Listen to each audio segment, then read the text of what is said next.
At Lowe's, every pro is an MVP to us. It doesn't matter how big or small your business is. If you're a plumber, roofer, electrician, or remodeler, your business earns back when you spend, gets exclusive offers, and paint rewards. It all adds up to help drive your business. Join Lowe's MVP's Pro Rewards and Partnership Program today. Minimum purchase required. Earnings and paint rewards awarded as Lowe's e-gift cards. Exclusions, restrictions, and more terms apply. Valid through 12/31/22. See Lowes.com/L/pro loyalty terms. Subject to change. U.S. only. The Adventures of Sam Spade, Detective. Brought to you by Wild Root Cream Oil Hair Tonic, the non-alcoholic hair tonic that contains lanolin. Wild Root Cream Oil. Again and again, the choice of men who put good grooming first. Sam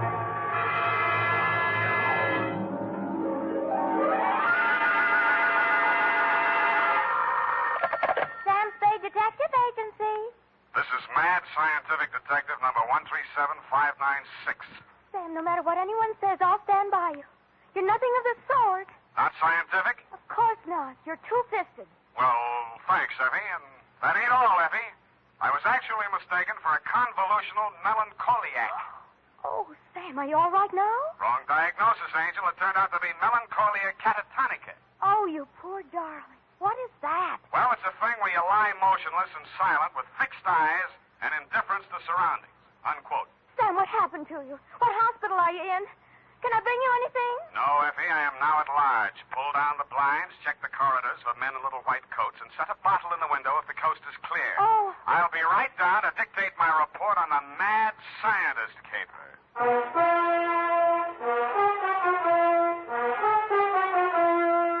Dashiell Hammett, America's leading detective fiction writer and creator of Sam Spade, the hard-boiled private eye, and William Spier, radio's outstanding producer-director of mystery and crime drama, join their talents to make your hair stand on end with the adventures of Sam Spade. Presented by the makers of Wild Root Cream Oil for the hair. Nobody has to tell you that a neat personal appearance can have a lot to do with helping you get ahead on the job. Now, the first step to a good appearance is well-groomed hair. And I mean hair that's groomed with Wild Root Cream Oil. Wild Root Cream Oil always grooms the hair neatly and naturally. It relieves dryness, removes loose dandruff. Yes, men, to look your best at all times, spruce up with Wild Root Cream Oil Hair Tonic. Again and again, the choice of men who put good grooming first. And now, with Howard Duff starring as Spade, Wild Root brings to the air the greatest private detective of them all in the adventures of Sam Spade.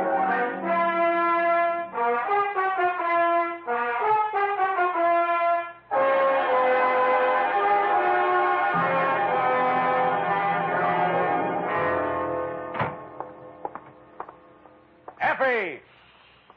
Come in, Sam. The coast is clear. Where are you? Why is it so dark in here? Well, I had to put the lights out. The blind stuck.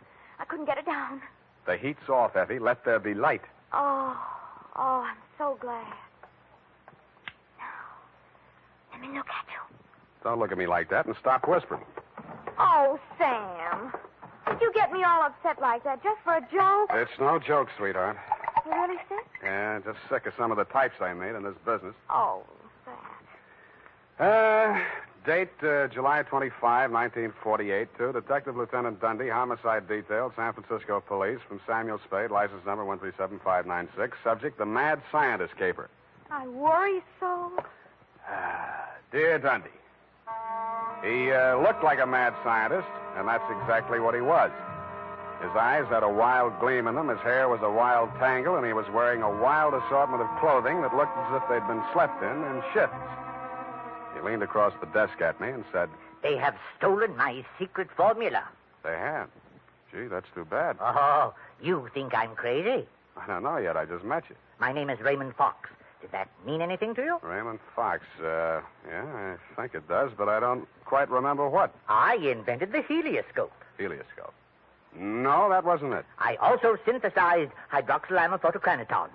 That was it. Yes, but unfortunately, production costs were prohibitive. Uh-huh, but you didn't let that discourage you. Oh, no, indeed. You see, after a brief illness, I was back in my laboratory, perfecting my greatest contribution to science. What may prove to be the greatest contribution of science to humanity. I call it penetron. Penetron? That is what they have stolen. The secret formula for penetron. Penetron, huh? Now, what exactly is penetron, Mr. Fox, and who are they?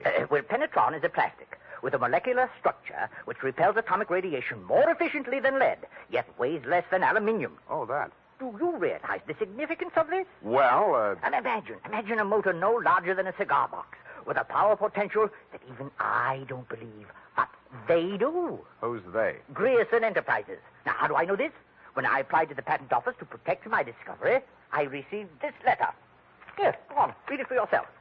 Commissioner of Patents, Washington, D.C. Dear Mr. Fox, your application for patent on formula designated under the trade name Penetron is hereby rejected. You see. Both formula and trade name, together with descriptive material identical to yours, have been registered by Mr. Albert Grierson, Grierson Enterprises, San Francisco. Very truly yours, George Sherman, Acting Deputy Assistant Commissioner. There. You see? Yes. You don't need a detective, Mr. Fox. What you need is a good patent lawyer. Lawyer?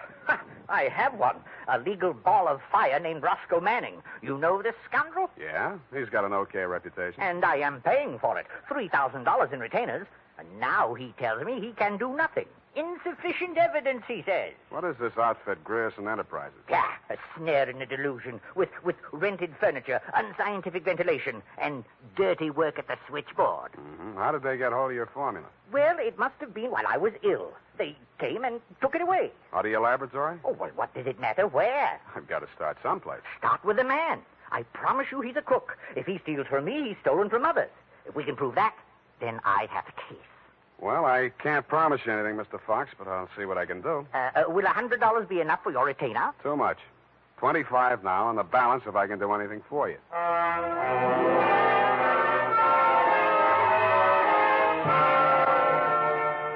I doubted if I could even earn the 25, but if he wanted to gamble, it was okay with me. The offices of Grierson Enterprises were pretty much as he described them. A beautiful front, especially at the switchboard. Grierson Enterprises, good afternoon. No, Mr. Grierson's out of town. No, I don't know when to expect him. I'll be right with you. That's good news. Grierson Enterprises? No, he is not. No, I do not, and he doesn't want to talk to you in any case, Mr. Manning. Oh, if it would just stop. Can't you shut it off? I might as well. Nobody seems to believe me anyway. You aren't looking for him, too, I hope. Oh, please, just tell me you're selling magazines or collecting salvage or just anything. My card. Oh, detective. Mr. Grierson hasn't done anything, has he? That's what I want to find out. My client says he swiped his secret formula. Oh, not that maniac. You don't look the type. You know he's mad, don't you? Maybe yes, maybe no. Personally, I'm crazy about money. Mad money, pin money, or dirty money. Your employer didn't happen to leave any lying around, did he? No, but he has a charge account at a bar downstairs in the building, and it's nearly 5 o'clock. Could you cross-examine me there? I thanked her as gallantly as I could under the circumstances. She said, "Wait here, I won't be a minute." And while she was gone, I made a quick frisk of the office. The file cabinet was empty. Grierson's desk contained nothing but 2 unsharpened pencils, tobacco crumbs, a rubber band, some rusty paper clips, an old gas bill, a glass ampule, broken, labeled sodium denadrine for intravenous injection, and a business card from one Roscoe Manning, attorney at law. I stuck the card in my pocket, went back to the switchboard, and in less time than it takes to tell, I was calling her Lois, and she was calling me Sam over cocktails for 2. And that's all I know about it. I didn't think anything about his taking his correspondence out of the files. He often took work home with him. Mm-hmm. When was the last time you saw him? Oh, it's been nearly 6 weeks. You haven't heard from him in all that time? He was with Mr. Fox just before he left. They had a terrible quarrel. But then Mr. Grierson managed to get him calmed down, and they left the office together. And that's the last time you saw Grierson, huh? Yes, and it's all very strange. What did that maniac tell you? That Grierson swiped his invention. Do you believe that? I didn't even believe in the invention. Now I'm beginning to think it was worth stealing. Oh, Mr. Grierson wouldn't. He's a brilliant man, you know. What else has he invented? Well, I don't know. He always had a lot of projects, but of course he never took me into his confidence. Just exactly what is your job? Oh, it's quite simple, really. I just tell people he isn't in. Yeah. Look, sweetheart, you really mean to tell me it never occurred to you that there might be something slightly fishy about Grierson Enterprises? I know. Why should it? Because there's a smell of red herring up there. It's in the air. You mean Mr. Grierson's a crook? Well, what does that make me? Worry that out on his time. Drink up.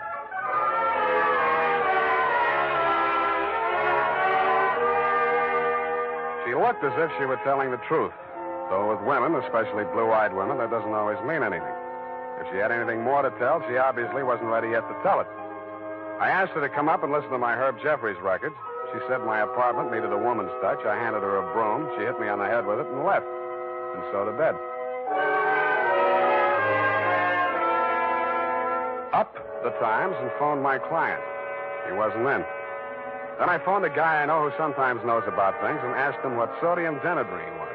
He said it was a sedative and/or a truth serum, a mental-type drug. I wondered what Grierson had been using it for during office hours. I also wondered what else he'd been spending money for. I phoned another guy who knows about other things, and he called me back with the name of Grierson's bank, Golden Gate Trust. An hour later, to my surprise, I actually had something to go on. Because in the past 6 weeks, checks totaling $50,000 had been deposited to Grierson's account, all drawn on the Citrus Exchange Bank of San Anselmo, and all bearing the signature of one Carl Birdwell, M.D. He wasn't hard to find. It was a big place in the outskirts, and the sign on the gate said Mary F. Hotchkiss Hospital for the Mentally Deranged. Dr. Birdwell's cottage was one of 5 without bars on the windows. He was spraying his roses. Yo, that cystodectomy of Dr. Kobler's. How are those convulsions? Coordination all right? Can't complain. Got the use of your fingers back? Good. Pick up those shears. I want all those ragged edges. Cut off the hedges. Well, why don't you hire a gardener? Or did those checks to Grierson use up all your ready cash? Eh? Oh, I thought you were the cystodectomy. Good Lord, you're that convolutional melancholiac. You're not allowed out on the grounds. Guard! Guard! Now, wait a minute, Doctor. Matter. This one acting up? Take him back. I sent for the cystodectomy. This is the wrong man. You're crazy. Come on. Let go of me. I'm not a patient here. I'm a detective. Yeah, and I'm Sherlock Holmes. Come on, now, back to the violent war. Come on, lay off. I got an office in San Francisco. I can prove it. 137-596. Okay, Dr. Watson, but come on, come on. And in more time than it takes to tell, due to the guard's jiu-jitsu, I was disrobed, straitjacketed, and rolled into a wet sheet. A full-fledged inmate of the Mary F. Hotchkiss Hospital for the Mentally Deranged, which is exactly where I belong for having taken Mr. Fox's $25.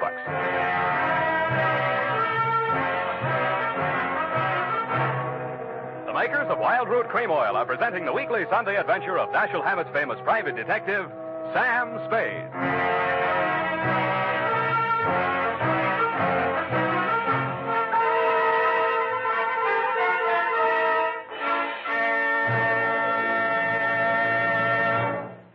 If you want the well-groomed look that helps you get ahead, socially and on the job, listen. Recently, thousands of people from coast to coast who bought Wild Root Cream Oil for the first time were asked, how does Wild Root Cream Oil compare with the hair tonic you previously used? Better than 4 out of 5 who replied said they preferred Wild Root Cream Oil. And no wonder. Wild Root Cream Oil grooms the hair neatly and naturally, relieves annoying dryness, and removes loose dandruff. What's more, non-alcoholic Wild Root Cream Oil is the only leading hair tonic that contains soothing lanolin. So ask for Wild Root Cream Oil Hair Tonic. Again and again, the choice of men who put good grooming first. By the way, smart girls use Wild Root Cream Oil, too. And mothers say it's grand for training children's hair.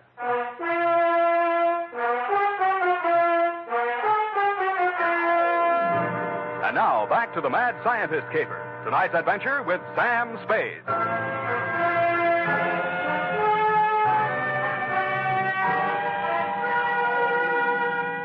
I have been shot, stabbed, slashed, pistol whipped, and sapped into unconsciousness. But until you have spent a night rolled up in a wet sheet, Dundee, you don't know what punishment is.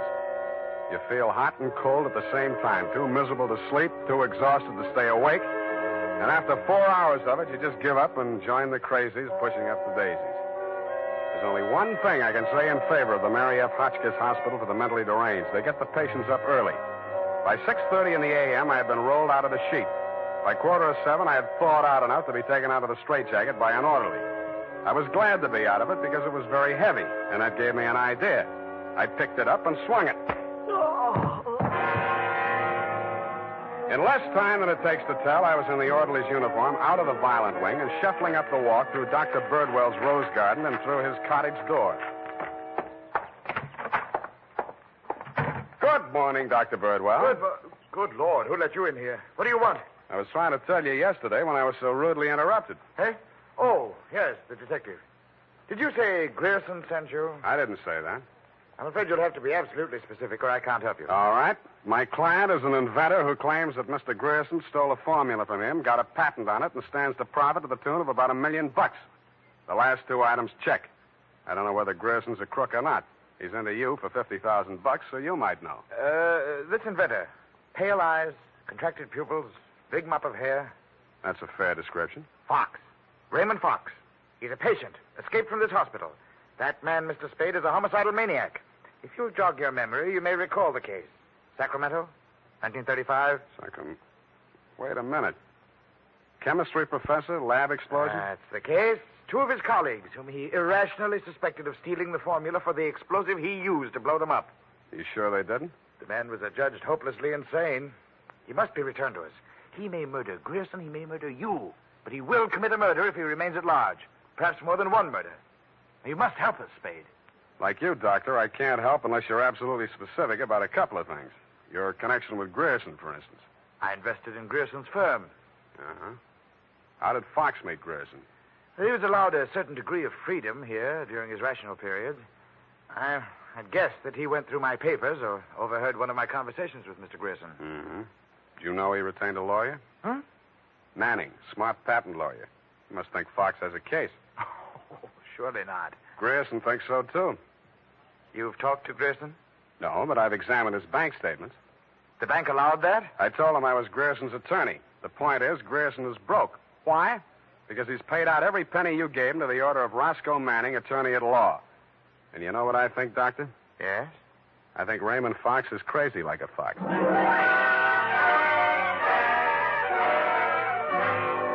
I had the same idea about Dr. Birdwell, but I didn't say so. I didn't feel up to spending another night in a wet sheet. I also didn't feel up to the interview that was awaiting me outside the gates. A limousine, only a little longer than a hearse, was standing at the curb. A round, pink head with a gray Homburg on it bobbed out at me from the driver's seat and said, Mr. Spade? Yeah? Roscoe Manning. How'd you do? About $49,975 less than you've done in the caper so far. The law is a lucrative profession, my boy. Get in. I'll drive you back to town. No charge? Yeah, I'll even give you some free advice, sans retainer.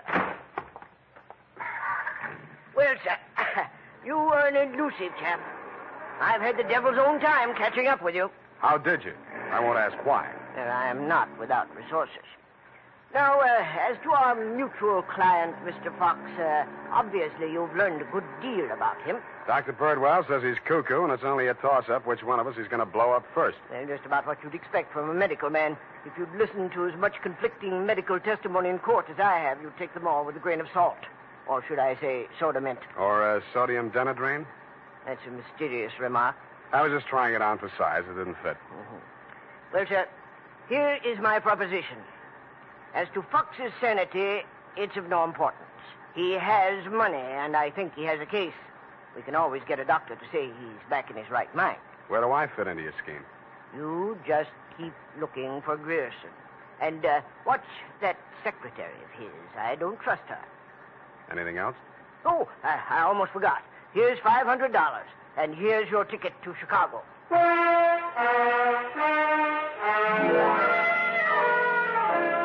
I don't know why, but somehow I got the impression that Mr. Manning was trying to get rid of me. He should have used that ticket to Chicago himself. We stopped at Sausalito for breakfast, and the condemned man ate a hearty meal. We drove the last mile through the Marina District and pulled up in front of his house. Well, sir, have a nice trip. Or take the car, Mr. Spade. I'll pick it up at the depot. Goodbye. It's been charming. Goodbye. He backed across the sidewalk, waving, and I waved back. Then he went up 3 steps, put a key in his door, and opened it. It didn't do much damage to the house, but all the king's horses and all the king's men couldn't put Roscoe Manning back together again. I got out of the car and just made it up the steps when it happened again. I hated the look, but I did. Where the limousine had been parked with me in it was a smoking heap of scrap metal. I then headed for the nearest phone booth and, pausing only to inspect it for mines and booby traps, dialed the number of Grierson Enterprises.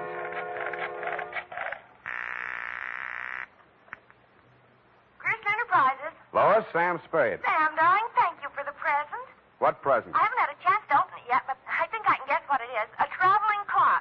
You mean a package arrived and it ticks? Oh, darling, don't be such a tease. Now, Lois, listen. Oh, all right, I'll open it now. Throw it out the window. No, don't do that. Pedestrians, innocent bystanders. Have you got a metal wastebasket there? I think so, yes. Well, fill it up with water and throw the package into it. And ruin my lovely clock? It is not a lovely clock. It's a lovely booby trap. Oh, go on. I'm serious. Manning just got one of them, and what's left of him is on the way to the morgue. Oh, I think I'm going to faint. Lois! Lois! Wake up! Pour some water on yourself. Hello!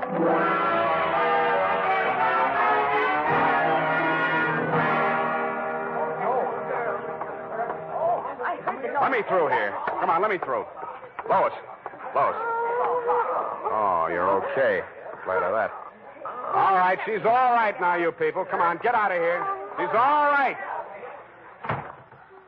Come on, get up. You're not hurt. What happened? It exploded in the water. At least you had sense enough to do what I told you to. Oh, this is a new dress. Now look at it. It looks fine. Here. Put this coat around you. I don't think that was a very funny joke, Sam. Neither do I. Now, try and forget your clothes for a minute. And try and answer a few questions for me. There isn't much time. Sam, what is it? I want you to be very sure of this, Lois. Try and remember accurately. How many people has Grierson seen since he opened this office? Well, not very many. We hardly ever in. It's strange. Now that I think of it, I can only remember two. Mr. Manning and that mad scientist man, Mr. Fox. Yeah, did you hear any of the conversation between Grierson and Fox?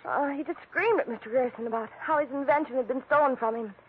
Then it sounded as if they scuffled, and all of a sudden Mr. Fox calmed down. Mm-hmm. When they came out, his eyes looked funny, as if he'd been hypnotized. Yeah. What does Grierson look like? Oh, he must have been quite handsome at one time. He's sort of like Gregory Peck with a mustache, only fatter and balder and older. Mm-hmm. I wouldn't have put it exactly like that, but I can see what you mean. But you've never seen him. Don't make book on it, but I think I have.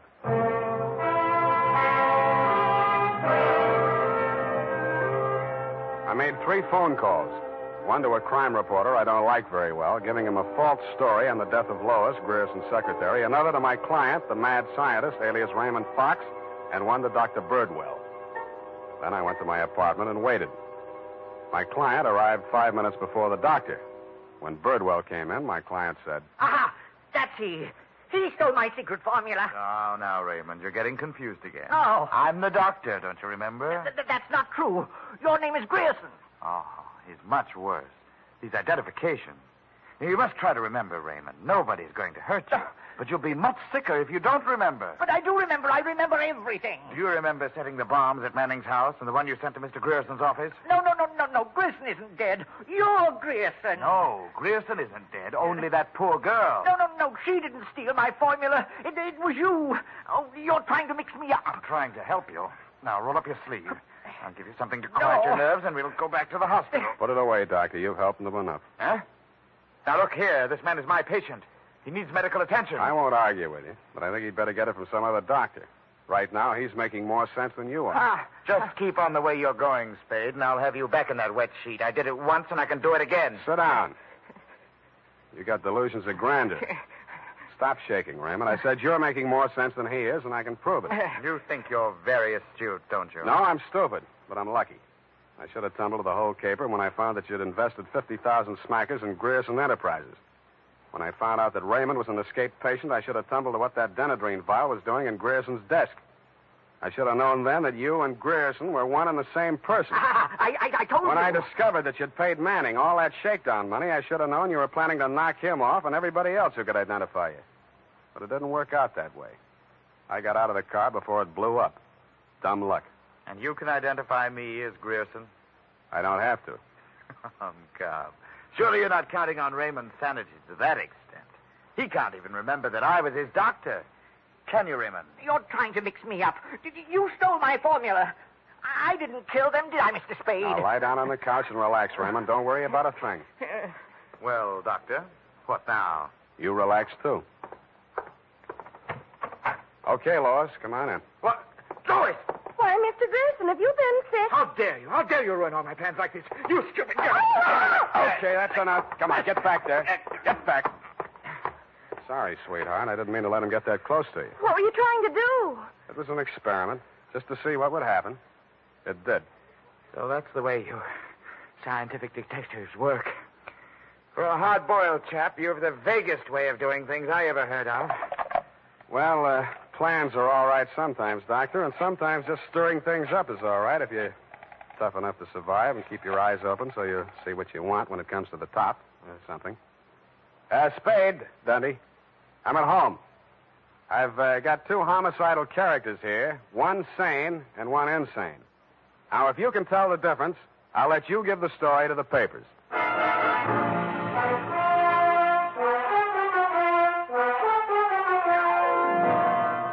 And that, Lieutenant D, is the crop. You picked the wrong one. Figures. It's as simple as this. Raymond Fox was the loony, but Birdwell, alias Grierson, conceived and executed the whole scheme, including the explosions. Don't worry about Fox. He's now back at the hospital working on a new secret formula. I don't know what it is, but it might be an anti-truth serum, because that's how Birdwell got the Penetron formula, by using truth serum on the mad scientist to make him talk. Anyway you figure it, he's crazy like a fox. His enemies are all dead or on their way, and he's as snug as a rug in a bug house. Period. End of Looney Tune. Well, of all... Well, just imagine.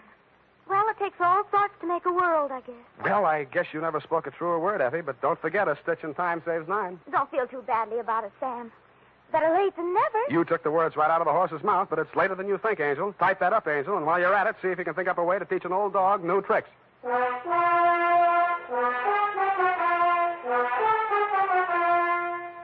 Say, mister, if you haven't tried Wild Root Cream Oil Hair Tonic, why not get it tonight or first thing tomorrow? You'll be glad you did, for Wild Root Cream Oil grooms your hair neatly and naturally without giving it that plastered-down look. Wild Root Cream Oil also relieves annoying dryness and removes loose, ugly dandruff. Simply step up to your drug or toilet goods counter and ask for Wild Root Cream Oil in the big economy bottle and the handy new tube that's easy to pack when you travel. Also, ask your barber for a professional application of Wild Root Cream Oil Hair Tonic. Again and again, the choice of men who put good grooming first. Well, here it is, Sam. And I've been thinking over what you said. Which? About teaching an old dog new tricks. Mm. You're only as old as you feel, Sam. Then send in the application for my old age pension. Oh, Sam, I won't let you talk that way now. You're just tired and nervous and run down. Yeah, backaches, stay-up nights, sour racket. You're just feeling sorry for that Mr. Fox. I wouldn't worry about him. As you pointed out, he's safer where he is for all concerned. Mm. And after all, necessity is the mother of invention. What's that got to do with anything? Well, he's an inventor, isn't he? Oh, that. You see? All's well that ends well. Good night, Sam. Good night, Pollyanna. Pollyanna. Oh, she's the glad girl. Oh, no, Sam, that's Shakespeare, that old... You know best. All ashore that's going ashore. Good night, sweetheart.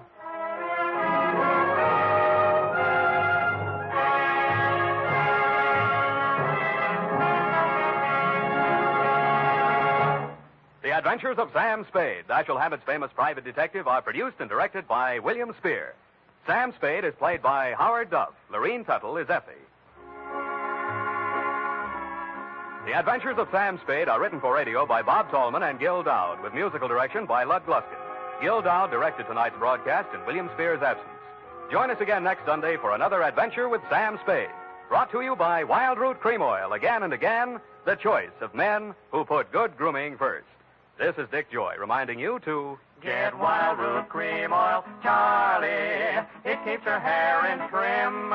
You see, it's non-alcoholic, Charlie. It's made with soothing lanolin. You better get Wild Root Cream Oil, Charlie. Start using it today. You'll find that you will have a tough time, Charlie. Keeping all the gals away. Hiya, Baldy. Get Wild Root right away. This is CBS, the Columbia Broadcasting System.